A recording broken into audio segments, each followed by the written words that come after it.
Olá a todos e bem-vindos ao Sem Rastros. Eu sou a Luciana e aqui eu conto história de pessoas desaparecidas. Hoje é o último caso do mês, então quer dizer que é um caso solucionado. E nós que somos fãs de true crime, ouvimos podcast, vemos documentários, é muito comum que alguns casos a gente acabe esquecendo que ouviu ou não lembre com tantos detalhes quanto outros. Mas sempre tem aqueles que a gente ouve uma vez e nunca mais esquece. Esse é um dos poucos casos no qual isso aconteceu comigo. Eu ouvi uma vez e eu nunca mais esqueci, aí eu fui atrás do livro, e aí baseando-se no livro, eu estou aqui para contar essa história hoje. O mais interessante desse caso é que ele não é de true crime. Já estou dando uma dica aí antes de começar. Mas ele não é. Se você puder ouvir esse episódio na Aurelo, eu fico muito agradecida. Por enquanto, a Aurelo é a única plataforma de áudio que paga os podcasters por play, assim como o YouTube paga por visualização. Então sejam bem-vindos ao Sem Rastros. Hoje eu conto a história de Tanya Ryder.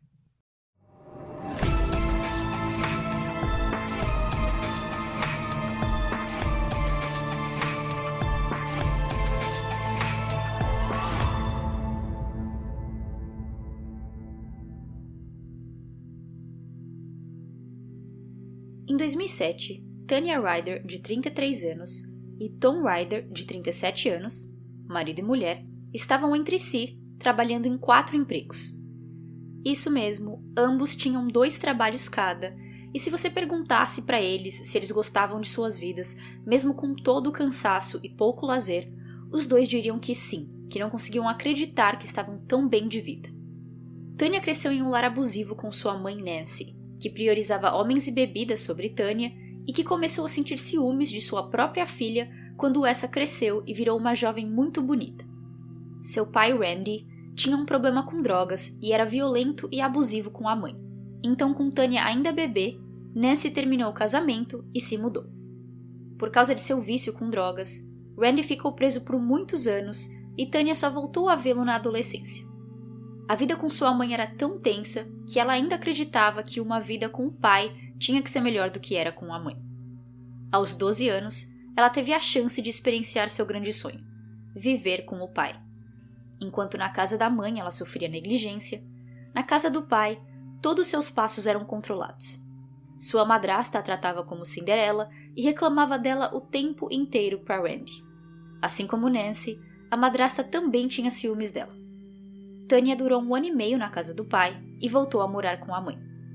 Sua adolescência foi marcada por abuso atrás de abuso e depressão severa, tendo até sintomas físicos que a faziam faltar muito na escola, no qual ela quase não se formou. Em resumo, Tanya cresceu pobre, faminta e sem confiar em ninguém, por ter vivido em uma casa onde ela não podia se expressar e por ter sofrido bullying na escola. Contudo, ela também cresceu sabendo se virar muito bem sozinha, justamente por ter precisado fazer isso tantas vezes ao longo da vida. Em 1993, aos 18 anos, Tanya conheceu Tom Ryder. Ela estava estudando em uma faculdade comunitária em Washington e trabalhando em um call center, quando conheceu Tom, de 24 anos. Ele a pediu em casamento no segundo encontro, e por mais que a resposta de Tanya tenha sido racional, dizendo que não, que eles tinham que juntar dinheiro e esperar um pouco, ela já sabia que queria. Ela também usou desse tempo para aprender a confiar em homens de novo. Assim como Tanya, Tom não tinha uma boa história de vida. Seu pai era alcoólatra. Sua mãe dizia na sua cara que queria que ele nunca tivesse nascido. Ainda criança, ele viu sua mãe sendo espancada por seu padrasto, com ele sendo espancado logo em seguida pelo mesmo. Depois de 1 ano e meio de relacionamento, Tom e Tanya foram morar juntos em um apartamento ruim, em um bairro ruim, praticamente sem móveis. Eles tinham uma cama de solteiro, onde Tanya dormia, enquanto Tom ficava no chão. Em 1998, quase 6 anos depois daquele pedido de casamento informal no segundo encontro, os pombinhos se casaram e decidiram ir morar com a mãe e irmã de Tom. Mas esse plano durou pouco. Assim como a mãe e madrasta de Tanya, a mãe e irmã de Tom começaram a competir com ela pela atenção dele, vendo Tanya como uma ameaça ao invés de família. Com a mãe de Tom jogando todas as roupas e pertences dela na rua, o casal decidiu dar um basta naquela relação e voltaram a morar no estado de Washington. A partir de agora, era Tom e Tanya, Tanya e Tom contra o mundo. Ambos tinham cortado relações com suas famílias definitivamente.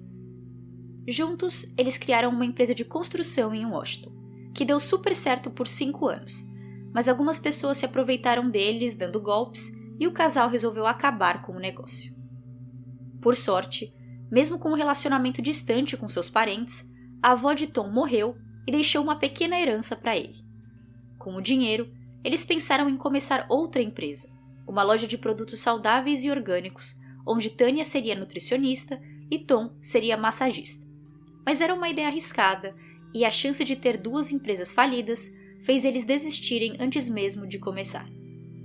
Eles sentiram que o jeito mais seguro de usar a herança era comprando propriedades. Então eles usaram o dinheiro para comprar um lote na cidade de Shelton, em Washington.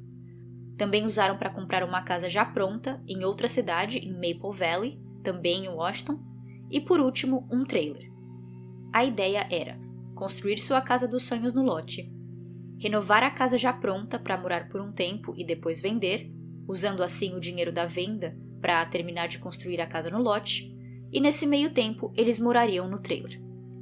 Então eles pegaram o dinheiro e já compraram 3 tipos de moradias diferentes de uma vez e elas iam ser usadas em fases diferentes da construção. Esse lote tinha vista para uma enseada, que era tudo e um pouco mais que Tanya e Tom queriam. Por último, Tanya também tinha acabado de comprar um novo carro, daquele ano, um Honda Element azul. A vida parecia estar indo muito bem para o Sr. e Sra. Ryder.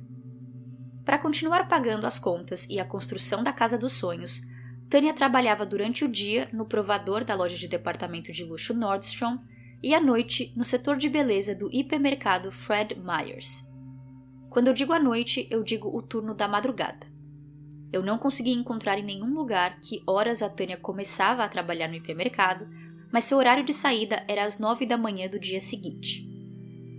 Tom trabalhava com construção durante o dia e à noite como entregador de pizza.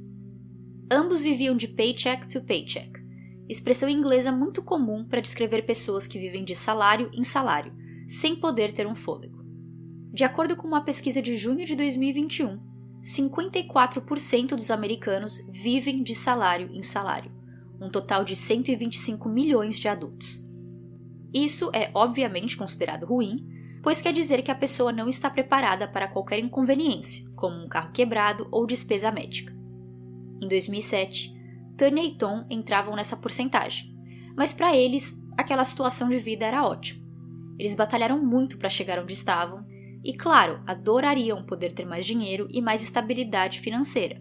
Mas por tudo que tinham passado, eles finalmente tinham autonomia e paz. E eles sabiam que sua hora ia chegar, que eles estavam no caminho.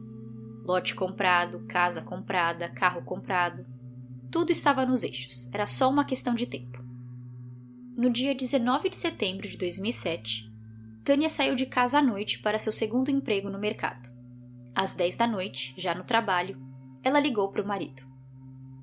Oi, Tom, o que você está fazendo? Ele respondeu que estava dormindo e Tanya prontamente desligou. Por trabalharem muito, se verem pouco e também dormirem pouco, essas ligações serviam apenas para dar um oi e checarem um ao outro. Quando Tom disse que estava dormindo, Tanya desligou por saber o quanto descansar era precioso para os dois. Na quinta-feira, 20 de setembro, Tanya termina seu turno às 9 da manhã e vai embora. A distância entre o mercado e sua casa é de aproximadamente 45 minutos e ela mais uma vez não veria seu marido quando chegasse em casa, pois Tom acordava às 5:30 da manhã para seu trabalho de construção. Por ambos terem 2 empregos com horários conflitantes entre si, era comum para o casal passar dias sem se ver, só se falando no telefone. Porém, nesse dia eles não se veriam por outro motivo. Tanya nunca chegou em casa.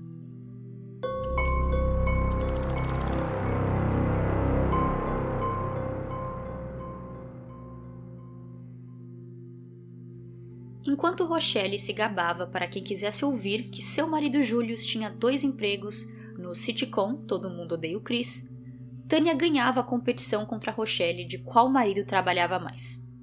Por um certo período no mês de setembro, Tom pegou um terceiro emprego para ganhar mais dinheiro. Ele estava limpando árvores de amora de algumas propriedades entre a construção e a entrega de pizzas. Então, o que antes era seu breve horário de descanso entre emprego 1 e emprego 2, ele agora tinha incluído um terceiro trabalho manual aí no meio. Isso só fez com que o casal se visse e falasse ainda menos. Esses horários caóticos, sem tempo para respirar, costumavam acontecer de segunda a sexta. De sábado e domingo, ou eles tiravam folga, ou cada um tinha apenas um dos 2 empregos para ir. Então, quarta à noite, Tânia liga para Tom quando chegou em seu trabalho no mercado e ele estava dormindo. Quinta e sexta passa com Tom trabalhando freneticamente e chegamos então a sábado de manhã. Ao contrário dos dias de semana, onde Tom precisava acordar às 5h30, no sábado ele tinha o privilégio de dormir até às 8 da manhã. E acho que, em tese, ele tinha o dia inteiro de folga. Mas já que ele estava fazendo aquele trabalho freelancer de limpar árvores, ele resolveu fazer isso naquele dia. Lá pelas 9, 10 da manhã do sábado, Tom já estava mandando bala nas árvores de amora, quando a chefe de Tânia do mercado liga para Tom.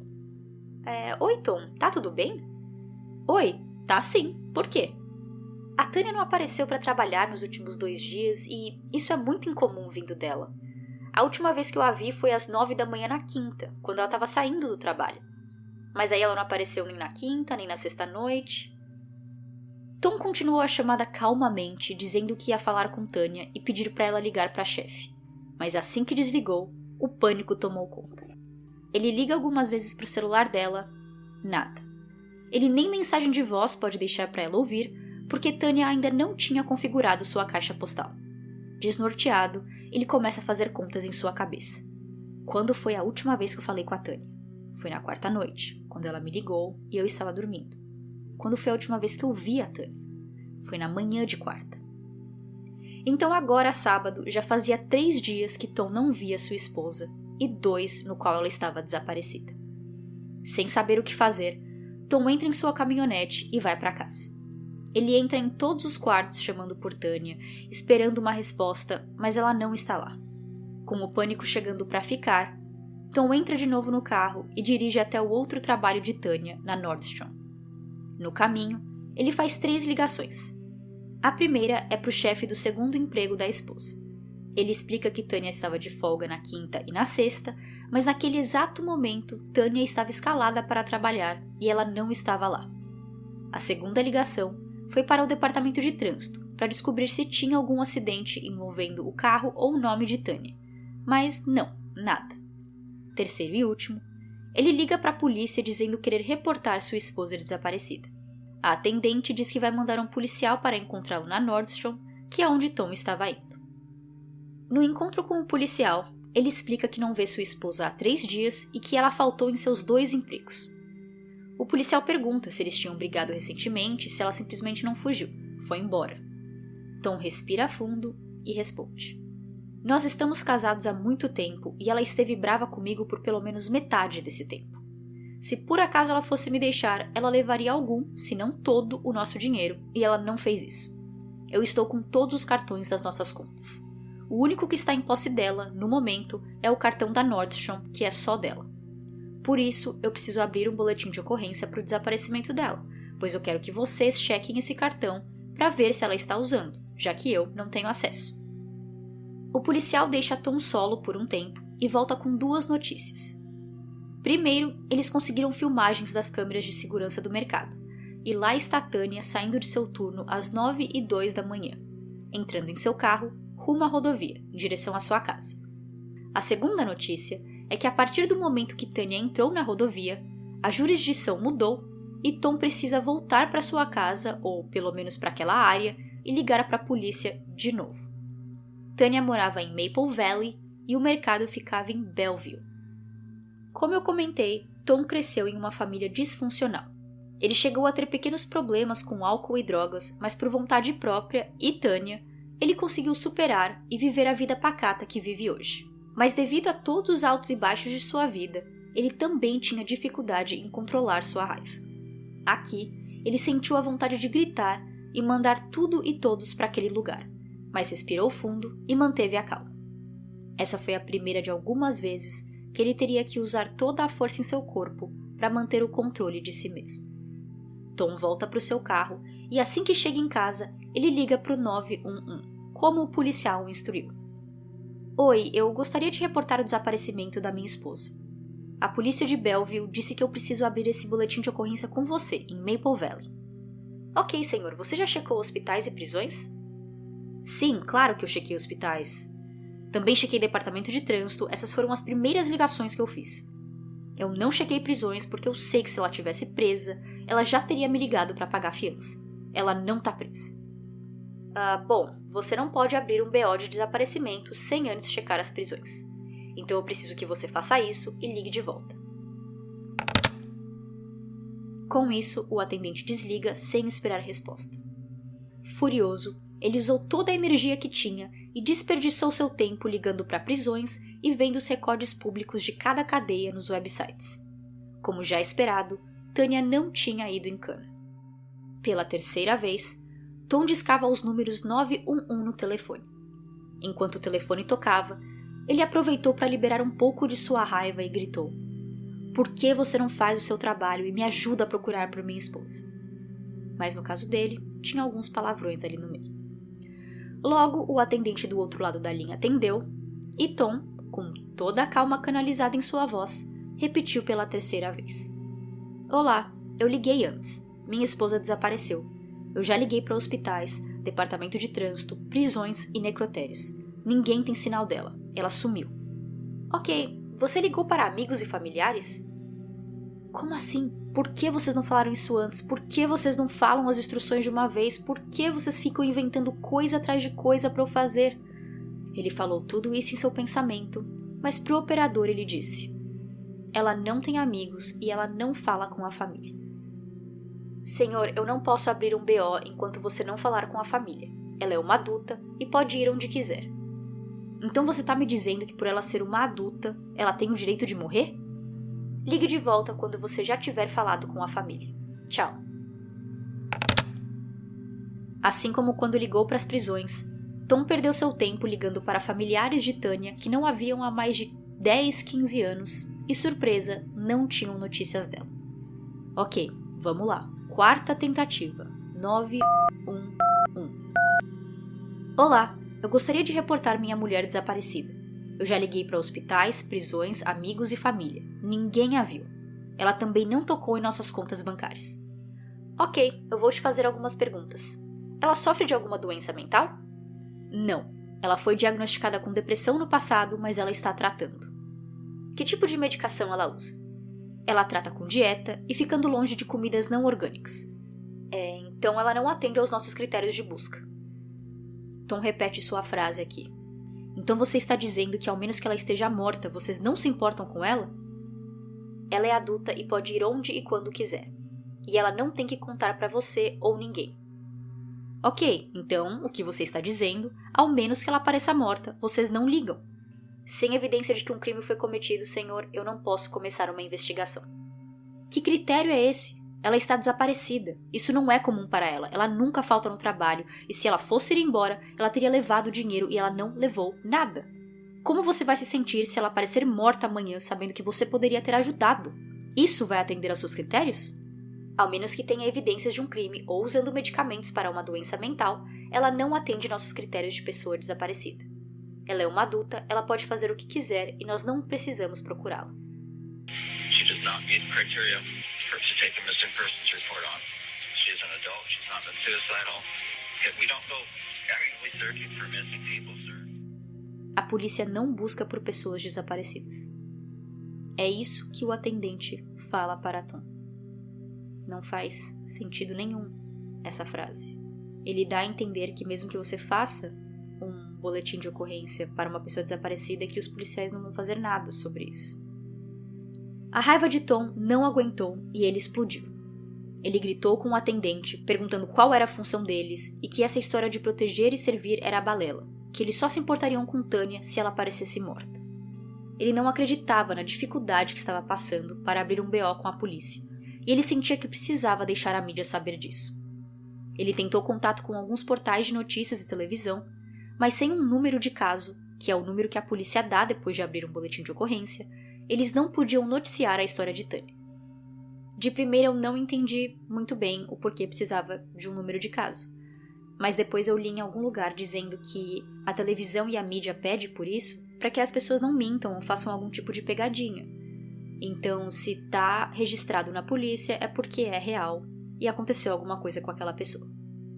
Bom, cansado, frustrado, bravo, mas sem pensar em desistir nem por um segundo, Tom decidiu de repente ligar para a polícia de novo. Oi, minha mulher está desaparecida faz 3 dias. Eu já liguei para prisões, hospitais, família, departamento de trânsito e necrotério. Eu chequei todas as nossas contas bancárias, ela não mexeu nelas. Todos os seus cartões de débito e crédito estão aqui em casa, o único que está com ela é o da Nordstrom, que só ela tem acesso. Ela tem 2 cheques com o salário dela na mesa lá em cima e não estão abertos. Posso ter o nome e a data de nascimento? Tanya Ryder, 25 de junho de 1974. O que ela estava vestindo a última vez que você a viu? Calça preta e blusa branca. Eu achei um vídeo dela saindo do trabalho. Ok, o que ela estava dirigindo? Um Honda Element azul. É novo, de 2007, ainda com a placa de papel na janela. Ok, senhor, o número de caso dado a ela é 07-284-580. Um policial irá encontrar com você para pegar mais informações. Finalmente. A 5ª ligação para o 911 foi a necessária para, finalmente, Tom conseguir seu número de caso. Ao contrário de todos os outros atendentes que impuseram condições não existentes e claramente não estavam ouvindo ou se importando com Tom, essa estava. Assim como na primeira ligação, um policial foi enviado para se encontrar com Tom, dessa vez em sua casa. Desde a ligação até o policial chegar na casa dele, se passaram 5 horas. Mas vamos relevar. O policial faz as mesmas perguntas que o primeiro fez. Quando foi a última vez que você a viu? Ela tem algum motivo para fugir? Vocês brigaram? E assim vai. Tom explica que ele e Tanya estão juntos há 16 anos, casados há 10, e naquele ano eles compraram uma casa e um terreno para construir uma casa. Então ela não parecia estar pensando em fugir dele ou de sua vida. O desespero e a esperança de Tom na polícia era tanto que mesmo depois de 5 ligações frustradas, o policial estava indo embora e Tom diz: Peraí, você não quer fazer uma busca pela minha casa? Pode fazer o que você quiser, eu não quero perder tempo com mandados, você tem minha permissão. Eu não quero você perdendo tempo e dinheiro investigando a mim, quando você poderia estar investigando o paradeiro de Tanya. O policial aceita o convite, dá uma olhada básica pela casa e vai embora. Tudo isso que eu relatei, desde a primeira até a 5ª ligação, tudo foi feito no sábado, durante a tarde e noite. Com o breu da noite chegando, Tom não sabia o que fazer consigo mesmo. Ele obviamente não conseguia dormir e passou várias noites em claro. Ele passou seus próximos dias entre andar por sua rua, imprimir panfletos, falar com detetives, portais de notícias e trabalhar, para tentar tirar sua mente do pânico que havia se instalado desde sábado.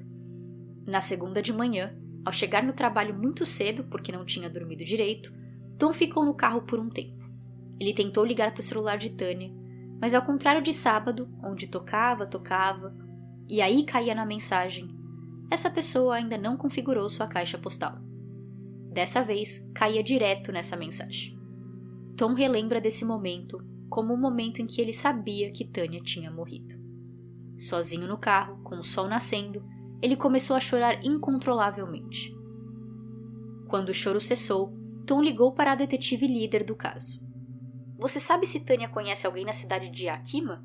A detetive perguntou logo no início da ligação. Ela explicou que tinha pistas que mostravam que Tanya podia estar nessa cidade.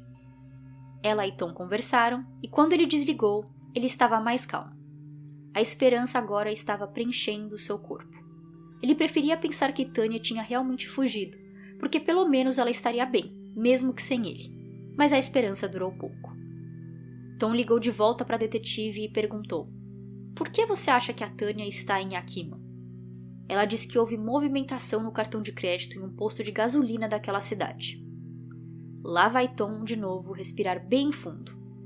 Eu parei em um posto de gasolina em Yakima essa manhã. Eu estou em posse desse cartão de crédito. Tanya está apenas com o dela da Nordstrom. Como que a polícia esqueceu disso? Tom explicou para todos os atendentes e detetives no qual conversou sobre Tanya ter apenas um cartão com ela, que ele não tinha acesso e esse era o da Nordstrom. Por que eles estavam monitorando o cartão errado? Ao ouvir tudo isso, a detetive simplesmente jogou a culpa em Tom. Disse que ele não explicou corretamente ou que ele confundiu as informações quando passava para ela. Ele deixou a detetive colocar a culpa nele, porque a última coisa que ele precisava era dos policiais ficando contra ele, com Tanya desaparecida há 4 dias. Entre segunda e quinta-feira, Tom estava em piloto automático. Ele mal dormia, se dormia tinha pesadelos e acordava encharcado de suor. Quando não conseguia dormir, ele ficava sentado na frente de sua casa esperando Tanya chegar. Quando conseguia raciocinar, ele tentava manter o nome de Tanya ativo na mídia, chegando a oferecer $25 mil como recompensa. Às 8 da manhã de quinta-feira, dia 27 de setembro de 2007, Tom já estava trabalhando quando recebeu uma ligação da polícia pedindo para ele ir na delegacia para mais uma entrevista. Na delegacia, perguntaram a Tom se ele podia fazer um teste de polígrafo. Deixando bem claro que não tinha nada para esconder, ele disse que sim. Tom não sabia, mas a chefe de Tanya do hipermercado Fred Myers tinha ligado para a polícia dizendo: "Eu quero fazer um comentário em relação a uma funcionária minha que está desaparecida. Tem algo de errado com o marido dela. Vocês têm que checar ele direito." This is calling from the Bellevue Fred Meyer store because I wanted to get some information for somebody because one of my employees is missing. I felt not right with this guy's story, and I just need to let somebody know that. Por isso, na quinta, os detetives chamaram ele para fazer um teste de polígrafo na delegacia. Durante todos esses dias no qual Tanya estava desaparecida, entre trabalhar, dormir e agora na delegacia, Tom estava privado de sono. Ele tinha alucinações onde ouvia Tanya o chamando.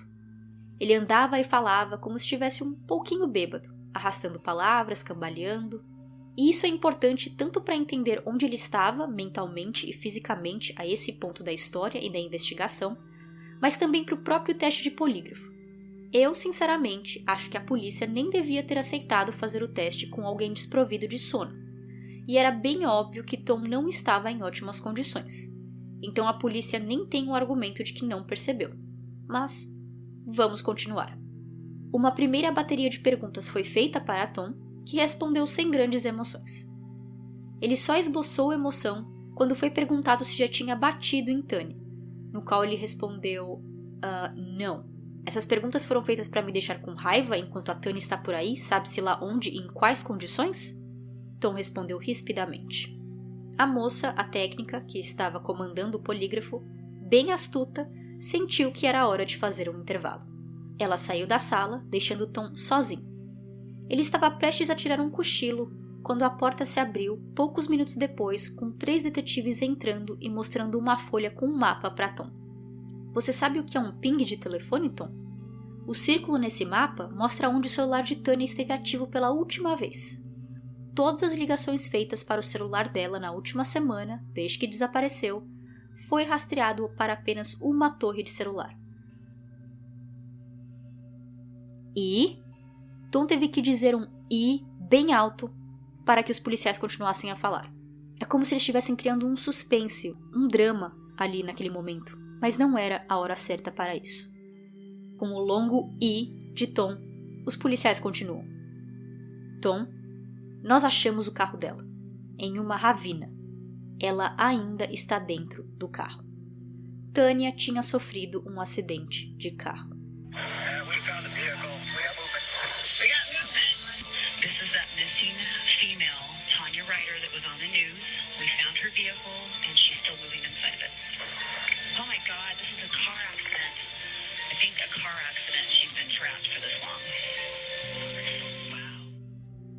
Tom sai correndo da delegacia em direção ao hospital. Ao sair, os policiais agora têm a decência e a audácia de perguntar se ele queria carona. Ele diz que não e vai embora. Mesmo com Tanya sendo transportada da cena do acidente até o hospital de helicóptero, Tom chegou primeiro no hospital. E antes dele, chegaram repórteres, que já estavam lá esperando Tom aparecer para enchê-lo de perguntas. Porém, ele os ignorou de primeira. Ele falaria com a TV depois que visse Tanya. Quando ela chegou e eles se viram, os olhos de Tanya marejaram com lágrimas. Ela só teve esse tempo de ver seu amado e já foi levada pelos médicos que estavam salvando sua vida. Em seu livro Missing Without a Trace, 8 Days of Horror, com tradução livre em português sendo Desaparecida sem rastros, 8 dias de horror, a autora Tracy Earle explica o estado de Tanya quando deu entrada no hospital. Eu consultei uma amiga minha, a médica Gabriela Nunes, e eu mandei várias partes desse livro para ela ir me explicando, para eu poder repassar essa explicação a vocês. Porque quando eu estava lendo todas essas coisas que aconteceram com Tanya, eu sabia que era grave, claro, mas eu não necessariamente entendia o que estava acontecendo. Tanya estava desidratada, então os médicos a encheram de fluidos. Sua temperatura corporal estava em 30 graus Celsius, quando o normal é 36. Seu exame de sangue mostrou sódio e ácido. Sódio costuma ser causado pela desidratação, podendo gerar confusão mental na pessoa, e o ácido altera o pH do sangue, que é tóxico para o organismo. Seus músculos tinham começado a se desmaterializar, enviando fibras musculares para o sangue, contribuindo para a insuficiência renal aguda. Ela estava com pneumotórax, que é quando se tem ar na cavidade pleural.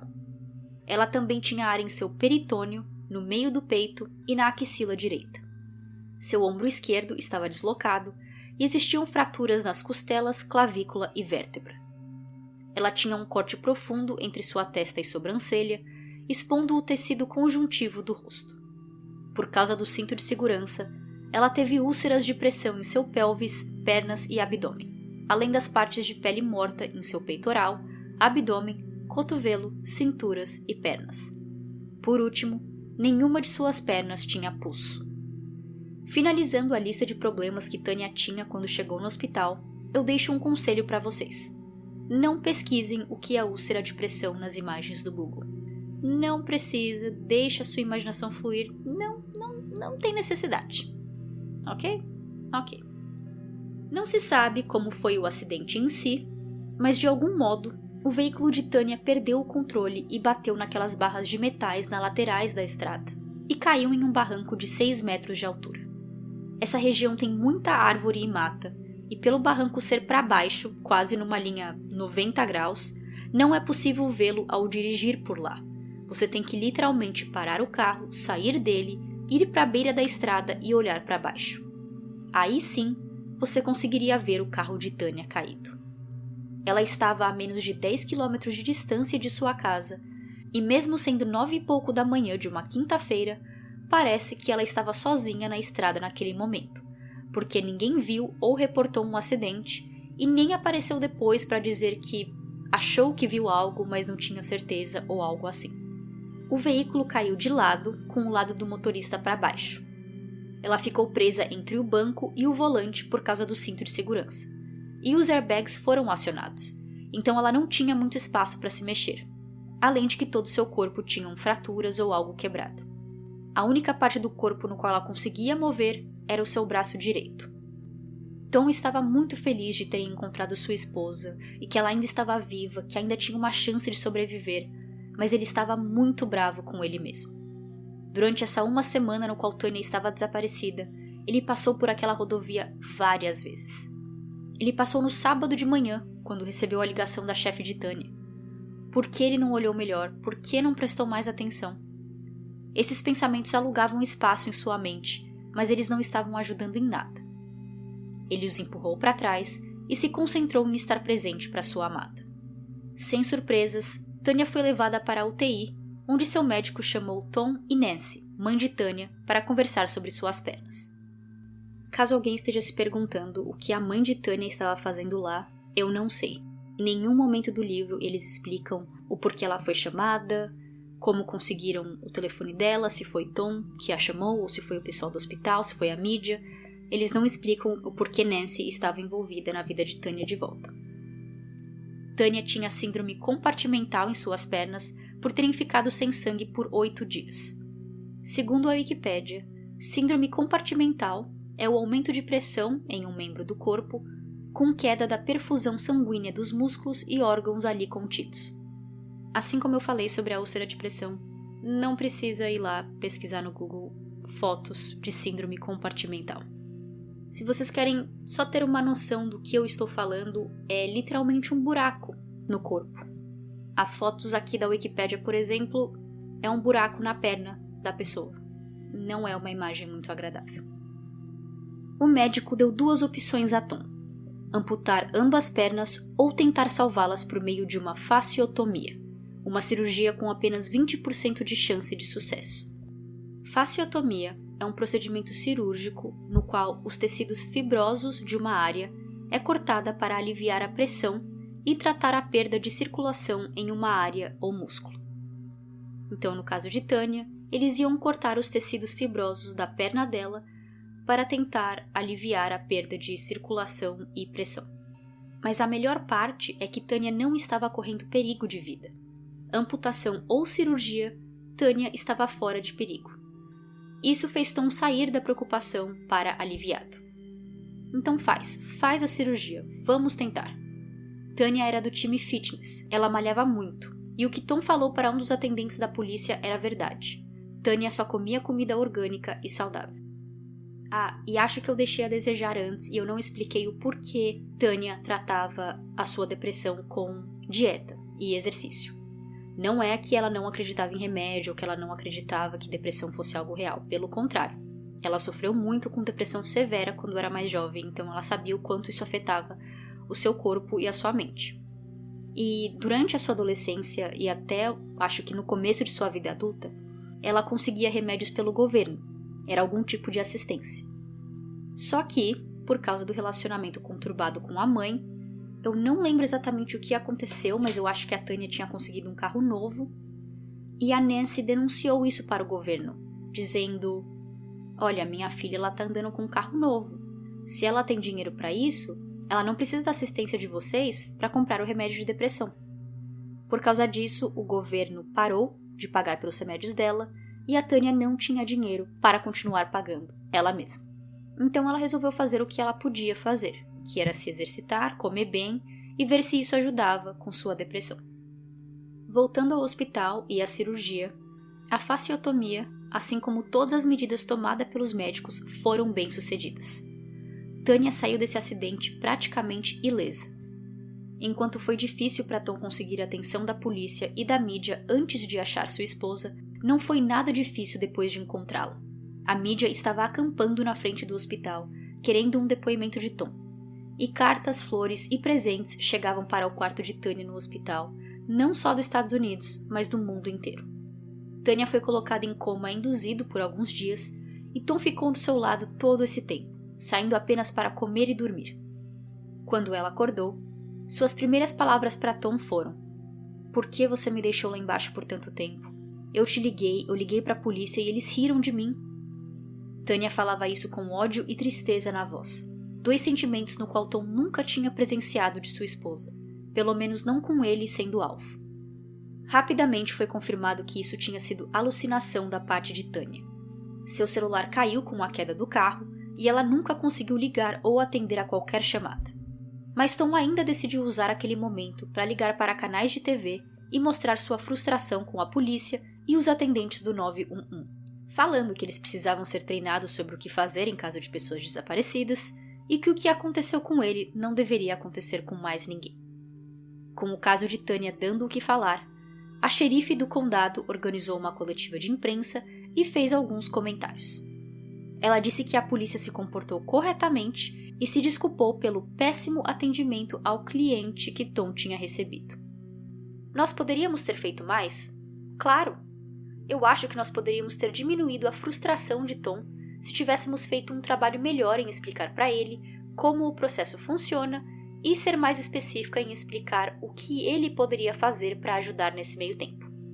Com isso dito, Tom, eu me desculpo e te garanto que faremos melhor no futuro. Ela disse que um dos maiores problemas foi a demora em conseguir um mandado para obter a informação telefônica de Tânia. E isso é realmente verdade. Muitas operadoras não entregam esses documentos para a polícia, ao menos que exista um mandado, e isso pode atrasar qualquer investigação. No caso de Tânia, demoraram 8 dias.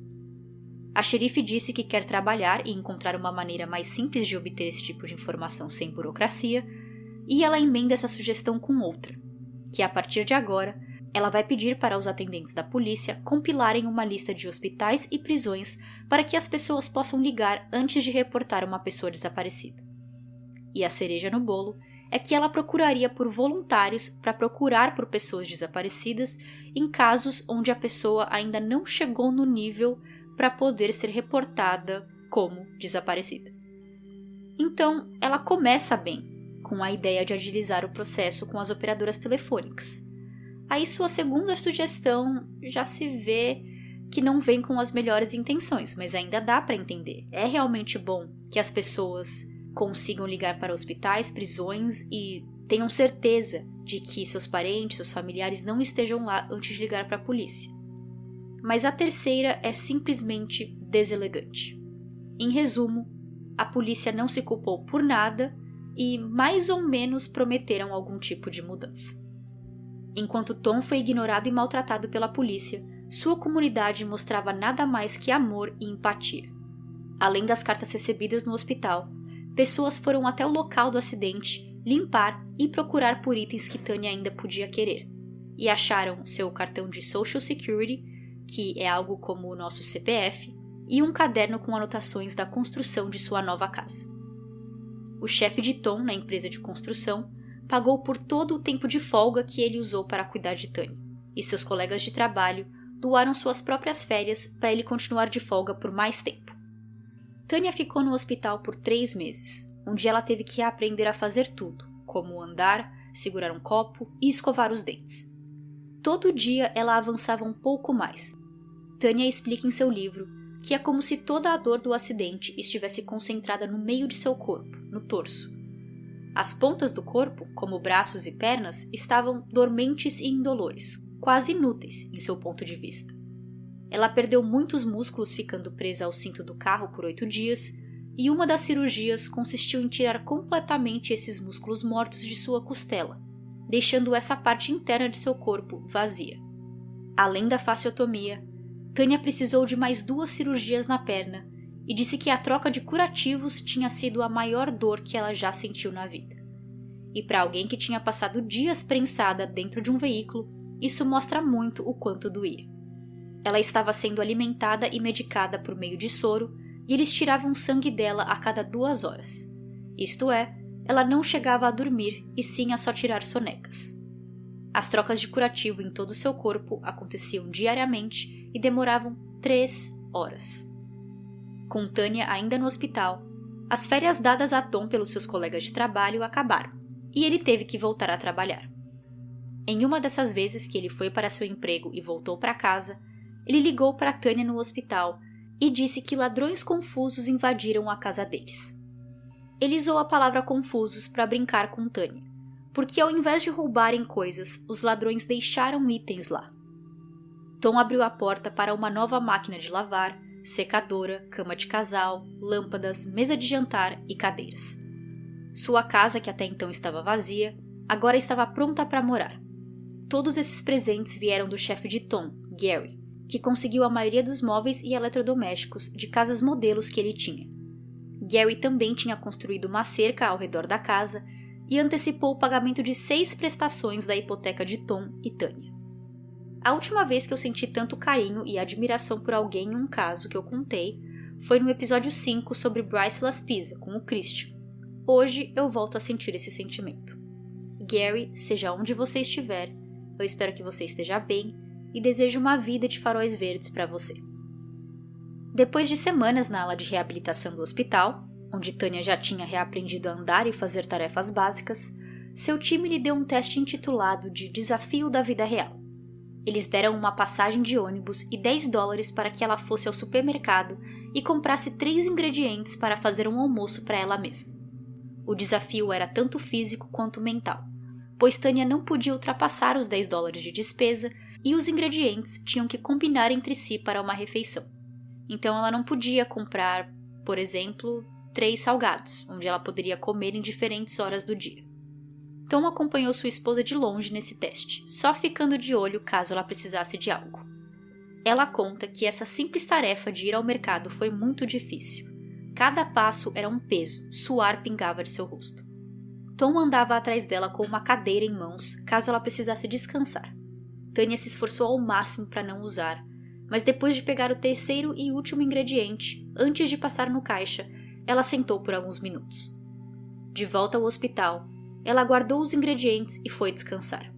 Seu time a encontrou um tempo depois, dizendo que o teste tinha uma segunda parte, onde ela precisava sozinha cozinhar o que comprou. Ao voltar à cozinha, Tânia se deparou com seu armário vazio.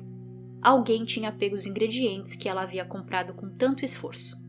Suas cuidadoras disseram para ela então fazer uma refeição com qualquer coisa que achasse na cozinha, e assim ela fez, mas ela não comeu. Ela disse: "Eu tenho certeza que a refeição ficou boa, mas não foi a comida que eu escolhi comprar e fazer. Não foi a comida que eu lutei tanto para comprar." Depois de 10 semanas no hospital, Tânia saiu uma segunda vez para um cabeleireiro. Seu cabelo estava emaranhado e precisou de 2 funcionárias do salão, trabalhando 2 horas cada para desfazer os nós nas laterais de sua cabeça. Tânia e Tom precisaram voltar para o hospital, então ela ficou com os cabelos perto das orelhas lisos, enquanto o meio, atrás, ainda estava cheio de nó. Ela ia precisar voltar outro dia para terminar. No hospital, Tânia deixou claro para todos que ela queria ir para casa antes do Natal, desde o começo, quando ela acordou e começou a falar. E todos se viravam os olhos ou falavam para ela não ter muitas esperanças de isso acontecer. Pois bem, com a mesma determinação que tinha pré-acidente, de correr 10 km por dia, e também a sua determinação durante o acidente, por ter sobrevivido a 8 dias sem comida, sem água e com o seu corpo morrendo aos poucos, Tânia se esforçou muito para progredir em sua reabilitação física. E no dia 23 de dezembro de 2007, ela voltou para casa. Na porta do hospital, Tom esperava por ela em um Honda Element azul, mesma marca e cor no qual ela tinha se acidentado, mas um modelo mais novo do que o que Tânia tinha até 3 meses antes. Antes que pensem mal de Tom por ele ter comprado o mesmo carro, o que podia fazer Tânia relembrar o trauma talvez, ela que pediu para ele comprar esse carro de novo, porque ela gostava muito dele. E sua primeira parada após sair do hospital foi no cabeleireiro. Ela terminou de tirar os nós de seus cabelos e agora sim ela estava de volta em sua casa. Tânia voltar para casa não significava que sua vida tinha voltado ao normal. Ela levou consigo 12 medicamentos diários para tomar, entre eles remédios de ansiedade e antidor. Ela precisaria continuar indo ao médico e precisou de uma enfermeira domiciliar. Aos poucos, os medicamentos e as visitas foram diminuindo, e hoje em dia, Tânia vive uma vida bem normal. Logo após sair do hospital, ela demorou um pouco para conseguir sentar no banco de motorista de um carro e sair dirigindo por aí, mas uma hora ela conseguiu. Ela chegou a voltar a trabalhar na Nordstrom, mas não durou muito tempo e precisou sair, pegando o benefício assistencial à pessoa com deficiência. O ano de 2010, 3 anos após o ocorrido, foi um ano bem ocupado para o casal. Tânia lançou seu livro, o que eu estou usando aqui hoje como fonte. Um episódio do programa Disappeared foi feito sobre sua história, e em setembro, os Ryders processaram um condado onde moravam por negligência, dizendo que eles não tinham tomado medidas razoáveis para localizar Tânia. Infelizmente, a corte rejeitou a queixa com preconceito. Eu perguntei para minha irmã se essa questão de com preconceito ou sem preconceito existe no direito do Brasil, mas ela também já não mora no Brasil faz um tempo, então ela não lembra ou ela não sabe como as coisas estão acontecendo. Então, só para explicar, pelo menos nos Estados Unidos, quando o juiz rejeita um processo com preconceito, quer dizer que a pessoa não pode voltar a tentar processar de novo com a mesma queixa. Então, se eu tento processar alguém, por exemplo, por difamação, e o juiz diz que vai rejeitar a minha queixa com preconceito, eu não posso tentar processar essa pessoa por difamação de novo. Se eu quiser processar a pessoa, eu preciso pensar em alguma outra causa, em algum outro crime. Então é isso que significa com e sem preconceito aqui nos Estados Unidos. Não tenho certeza se isso existe ou como que funciona no Brasil. Se alguém souber, pode deixar nos comentários ou lá no grupo do Telegram. Eu adoraria saber. Em 2011, O casal deu uma entrevista no programa matinal de TV Good Morning America e desde então eu não achei uma notícia sequer de Tanya e Tom. Seu livro é contado em 2 partes, a sua própria, onde a própria Tanya narra, e outra escrita pela autora, contando tudo o que Tom passou desde que descobriu que sua esposa estava desaparecida. Tanya diz que não confia mais tanto na polícia quanto um dia confiou e que aprendeu que precisa proteger a si mesma, já que eles não farão isso por ela. Ela também deixa bem claro que só melhorou por causa de Tom. Seu amor por ele e ele por ela, a confiança que ele tinha que ela ia melhorar, que ela era capaz, noites dormindo no sofá de seu quarto no hospital, entre outros 1000 exemplos, foram decisivos e necessários para dar força e garra a Tanya, que tanto precisava para sair daquela situação. O último parágrafo de seu livro diz: "As pessoas querem ver minhas cicatrizes, mas elas são minhas, apenas minhas. E assim sempre será. Eu trabalho muito para manter minhas cicatrizes em segredo. Eu lembro da dor e do trauma do mesmo jeito que lembro da minha força e vitória. Eu lembro que com reza e amor de meu marido, eu encontrei a vontade de sobreviver o meu terror físico e minhas feridas mentais. Eu consegui. Tom conseguiu. Nós somos a prova de que com reza, esperança e amor, nós podemos sobreviver a tudo. E por isso eu sou muito agradecida." Eu queria terminar esse episódio com uma passagem do livro dela que eu achei bem engraçada. Como eu falei, Tanya era do time fitness. Ela só comia comida saudável e orgânica, sem açúcar. Ela se exercitava todo dia, correndo quilômetros. Ela queria abrir uma loja de produtos saudáveis, queria ser nutricionista. Resumindo, Tanya era bem dedicada nessa parte de sua vida. Quando ela chegou no hospital, na maca, mal ainda estava acordada, mal entendendo o que estava acontecendo, a primeira coisa que saiu de sua boca foi: "Estou com sede." A enfermeira diz que tem suco e Tanya responde: "Tem açúcar?" A enfermeira responde que também tem água e Tanya diz: "É de garrafa?" Porque ela não ia tomar se fosse de torneira, já que nos Estados Unidos você pode tomar água da torneira. Então, mesmo numa maca, semi-acordada, com fraturas por todo o corpo, sua mente fitness continuava funcionando muito bem e focada. Então é isso, pessoal, esse foi o episódio de hoje. Sei que o começo do episódio talvez pareça um pouco fora do contexto, já que o acidente de Tanya não teve nada a ver com sua infância e seu relacionamento abusivo e distante com sua família, mas eu quis trazer para mostrar que ela nunca teve descanso na vida, sempre passando por maus bocados. Quando finalmente parecia que ela estava levando uma vida simples e pacata, do jeito que ela queria, aconteceu o que aconteceu. Tanya é uma mulher incrível, não sei nem se os médicos conseguem explicar como ela sobreviveu 8 dias prensadas em um carro de cabeça para baixo, mas mais uma vez, vemos a história de uma mulher que sobrevive a cenários que não foram feitos para se sobreviver. Muito obrigada a todos por ouvirem, até o próximo episódio. Tchau, tchau!